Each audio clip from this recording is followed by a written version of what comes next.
प्रणाम करता हूँ, मेरा प्रणाम स्वीकार करें। आप सबका आभार व्यक्त करता हूँ, अभिनंदन करता हूँ कि आप इतनी दूर दूर से पता नहीं कहाँ से आए होंगे हमारी बात सुनने के लिए, खासकर अपनी पीड़ा को व्यक्त करने के लिए जो आपको है, और अपनी मेहनत की रुपया आपका डूब गया है उसको वापस लेने की उम्मीद में ज़्यादा लोग आए होंगे। तो उसी बहाने हम भी कुछ बातें कहेंगे आपसे। लेकिन सबसे पहले जैसी हमने एक परंपरा बना रखी है कि हम जहाँ भी जाते हैं वहाँ जो हमारे जिलाध्यक्ष साहिबान होते हैं हम उनका स्वागत करते हैं। तो रामबाग साहब से अनुरोध करूँगा कि आपको ये जिलाध्यक्ष बता रहे हैं तो आप हमारा स्वीकार करें, जिम्मेदारी का निर्वहन करें। क्योंकि कई बार होता क्या है कि भाषा का भी अंतर होता है। आप सब शायद मेरी भाषा भी नहीं समझ पा रहे होंगे। ऐसे भाषा हृदयों के मिलन में बाधा नहीं होती है, ऐसा बताया गया है। जानवर भी समझ लेता है ना, जब प्यार की भाषा बोलते हैं समझ पाते हैं, उसको धमकाएं तो भाग जाता है। तो हम तो सब इंसान हैं, हम में कोई भेद नहीं है और सब दुखी पीड़ित हैं, एक जैसे ही हैं कि सबका रोकड़ा डूब गया है, पैसा डूब गया है सबका किसी न किसी कंपनी में या क्रेडिट कोऑपरेटिव सोसाइटी में, और उसे निकालने की लड़ाई एक हमने शुरू की है। और लड़ाई ये कोई ऐसी नहीं है कि हमें कोई अलग से इसके लिए हिंसा करनी है या कोई नया मार्ग बनवाना है, नया कायदा कानून बनवाना है, ऐसा कुछ नहीं है। कायदा इसके लिए बन चुका है, कानून है WhatsApp 2019, और वो कानून ये कहता है कि देश का कोई भी ठगी पीड़ित जमाकर्ता परिवार का सदस्य किसी भी कंपनी ने या क्रेडिट कोऑपरेटिव सोसाइटी ने उसके साथ ठगी की है तो वो अपने पैसे को वापस पाने के लिए आवेदन करे अपने जिला कलेक्टर के, और वो जिला कलेक्टर उसका आवेदन लेकर उस पर प्रोसीडिंग करे, कंपनी को या सोसाइटी को नोटिस करे कि 7 दिन में इनका पैसा वापस कर, जमा राशि है वो कर दे तो ठीक है। नहीं करता है कलेक्टर के नोटिस के बाद तो कलेक्टर उसके खिलाफ मुकदमा लिखवाए, उसको जेल भिजवाए, जितने भी लोग उस कारोबार में डायरेक्टर मंडल में थे उनको, और उस प्रॉपर्टी की, उस कंपनी की जो भी प्रॉपर्टीज़ हों उसके ज़िले में उनको तुरंत सीज करवाए, नीलाम करवाए, और 180 दिन में आपका पैसा आपकी जमा राशि से 2 गुना आपको दिलवाए। ये है इस कानून का प्रोविज़न। इसमें ये नहीं है कि आप किस कंपनी के हैं, किस सोसाइटी के हैं, मैच्योरिटी हुई है या नहीं हुई है। ये कानून आपकी जमा राशि की वापसी के लिए बनाया गया है। अगर आपकी जमा राशि किसी ने हड़प ली है, दी नहीं है अपने वायदे के अनुसार, तो आप अपने जिला कलेक्टर को आवेदन कर सकते हो और आपका पैसा आपका जिला कलेक्टर वापस करे।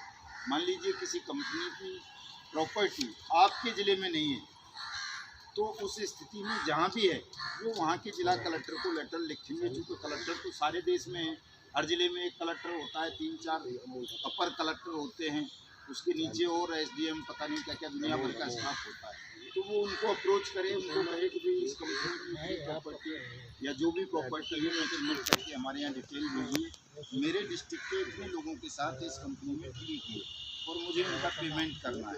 ये कानून है, भुगतान की गारंटी का कानून है। जैसे DV एक्ट आप समझते होंगे, वो आपकी महिलाओं का घरेलू सुरक्षा से हिंसा का अधिकार पता है, 2005 का रोजगार का अधिकार है, मनरेगा जैसे, और क्या बोलते हैं RTI एक्ट है, जैसे राइट टू इंफॉर्मेशन एक्ट, इस तरह के 13-14 एक्ट हैं। उनमें से एक एक्ट ये भी है भुगतान की गारंटी का एक्ट, जो आपको सबको भुगतान की गारंटी देता है।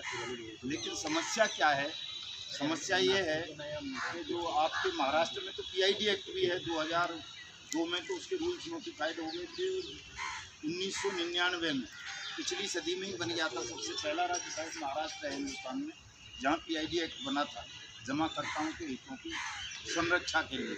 लेकिन उसे भी यहाँ लोग नहीं जानते हैं, जिनको इस कानून का लाभ मिलना था वो लोग ही खुद नहीं जानते कि इस तरह के कोई कानून आपके ज़िले में या आपके स्टेट में हैं।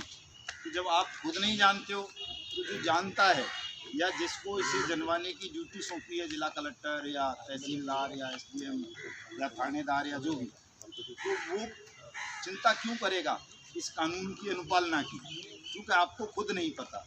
और जिस दिन आप सबको खुद पता चल जाएगा, आप अपना अधिकार मांगने लगोगे, उस कानून का इस्तेमाल करोगे, तो मान लो उस अधिकारी को जो सीट पर बैठा है, जो कॉम्पिटेंट अथॉरिटी है, उसे नहीं भी पता तो वो खुद ढूंढेगा, उन चीज़ों को सर्च करेगा यार क्या वास्तव में ऐसा कोई कानून है कि ये आवेदन आया है मेरे पास, या इतनी बड़ी तादाद में ये आवेदन आ रहे हैं, तो वो खुद ढूंढ लेगा, उन चीज़ों को पता कर लेगा, सर्च कर लेगा, और जब आप कहोगे कि इस कानून को, कायदे को लागू किया जाए, हमारा भुगतान किया जाए, तो वो लागू होगा, क्रियान्वयन उसका होगा। कमजोरी यही रही है कि हमको सबको पता नहीं था। कुछ लोग हमारे संपर्क में आए, हमारी सीमा यास्मीकर जी, वर्षा जी, कोठेकर साहब और साथी आपके यहाँ बहुत सारे लोग हमारे संपर्क में आए जिन्होंने इस कानून को जाना, इन्होंने संघर्ष किया यहाँ, लेकिन इनको गोली देते रहते हैं अधिकारी लोग, कलेक्टर लोग बहकाते रहते हैं कि नहीं ऐसा नहीं है, ऐसा नहीं है, ऐसा नहीं है। तो इन्होंने हमको बहुत कई बार कहा, हम तीसरी बार आज आ पाए, 2 बार हमारा कार्यक्रम फेल हो गया, हम नहीं आ पाए महाराष्ट्र में, तबीयत खराब हो गई, कभी कुछ हो गया, आज भी कई बाधाएं आई, लेकिन आज तो हमने सोच लिया था कि चलना है हर हाल में। 5 आदमी आए, इसलिए अकेले को मैं कहा कहीं कोई दिक्कत आएगी 4 और ले चलो साथ में, हनुमान जी बाइक उठा ले चले। बहुत सारी बाधाएं आई, लेकिन आज हम आ गए हैं, और जब हम आ जाते हैं कहीं भी तो वहाँ वो काम होने लगता है जिस काम के लिए आए, क्योंकि हम सच्चे मन से पवित्र हृदय के साथ ये चाहते हैं कि हमारे देश के प्रत्येक व्यक्ति का भुगतान हो, आपका भुगतान हो जाए तो हमें मुक्ति मिल जाए, हम अपना दूसरा काम करें जो करते हैं। एक जिम्मेदारी आ गई है ना, वचन दे दिया यूट्यूब के माध्यम से, फेसबुक के माध्यम से, सभाओं के नाम से, कि हम पूरे देश के तमाम लोगों का भुगतान कराएंगे। तो चाहे किसी राज्य में, किसी ज़िले में 1 या 2 ही साथी हैं, लेकिन हैं जिन्होंने हमें जिम्मेदारी दी है कि नहीं जी हमारा भी करवाना है, तो उनके यहाँ जाना है, ये हमारी नैतिक ड्यूटी है, और इस नैतिक ड्यूटी को हम निभाने के लिए हर जगह जाएंगे, ये काम करवाएंगे। लेकिन आप लोगों का सहयोग और सहभागिता भी उसमें बहुत ज़रूरी है। आप लोग सहयोग नहीं करेंगे, जागरूक नहीं होंगे, सहभागिता नहीं निभाएंगे, तो हम भी उस काम को चाह करके भी नहीं करवा पाएंगे। कोई भी असंभव सा काम जो होता है, उसे भले ही भगवान भी आ जाएं उतर के, तो उन्हें भी लोगों की ज़रूरत होती है जो उस ज़मीन के रहने वाले होते हैं। उदाहरण के लिए जैसे राम तो भगवान थे, उनकी पत्नी को यही महाराष्ट्र से हरण किया था ना, सीता जी को पंचवटी से भगवान थे, बाण मार के जो समुद्र सुखा सकते थे, वो रावण को भी मार सकते थे वहीं से बैठे हुए, लेकिन नहीं मार पाए ना। क्या करना पड़ा, महाराष्ट्र के लोगों को अपनी सेना में शामिल करना पड़ा। अयोध्या से कोई साथ आया था लक्ष्मण के अलावा उनके, सीता जी के? सबने कह दिया हम नहीं जा रहे, हम नहीं जा रहे, शरीर को ही छोड़ दिया था उनको। तो जब भगवानों को क्षेत्रीय लोगों की सेना बनाने की जरूरत पड़ती है दुष्टों को मारने के लिए, तो ये ठग बहुत बड़े दुष्ट हैं, रावण या कोई जो भी था, उनमें थोड़ी बहुत नैतिकता थी, लेकिन इन ठगों में बिल्कुल नैतिकता नहीं है। सारे के सारे पूरी तरह बेईमान हैं, अनैतिक हैं, केवल झूठ बोलते हैं। कहाँ वो क्या नाम है आप वाले का, महेश मुक्तेवा, समृद्धा जीवन वाला, कभी नहीं कहता कि मैं आपका पैसा नहीं दूंगा, हमेशा कहता है दूंगा। अभी बेल भी इसी ग्राउंड पे लेके आया है कि मैं पैसा दूंगा। एक वो साईं प्रसाद वाला भी यहीं का है, भोपू क्या है नाम उसका, बालाजी भापकर, बालाजी भापेराम कुछ इस तरह भापकर, बड़ा साहब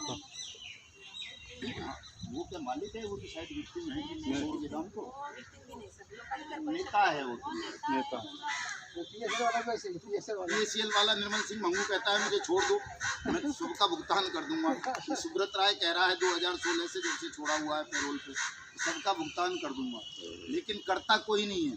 ये इनकी एक रणनीति होती है, लोगों को ज़्यादा लंबा समय खींचते रहो, उनका समय खींचते रहो, एक दिन ऐसा आएगा वो भूल जाएंगे या मर जाएंगे या मुसीबत समझ के कह देंगे यार छोड़ो इसको, याद ही मत करो, एक बीमारी है।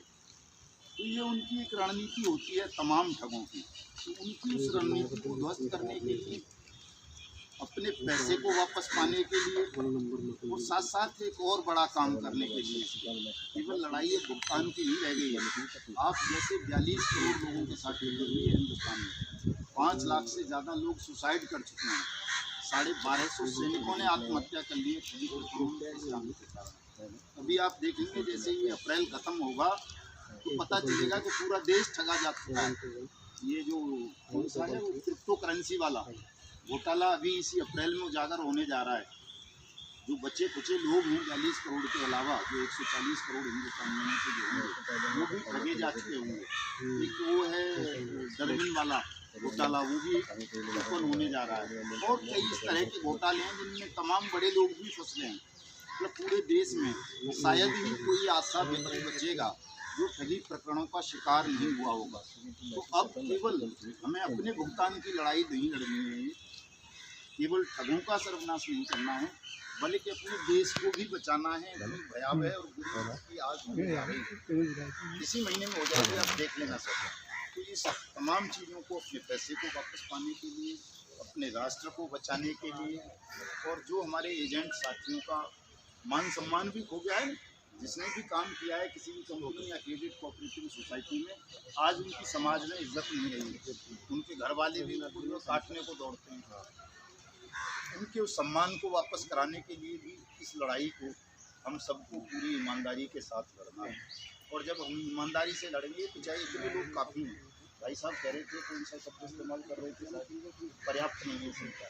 मैंने ऐसा कुछ बोला था ना अपनी मराठी भाषा में, क्या शब्द इस्तेमाल किया, लेकिन वो बात मेरी समझ में आ रही थी। आप कह रहे थे कि पर्याप्त संख्या नहीं है। मैं समझता हूँ बहुत है इतनी संख्या।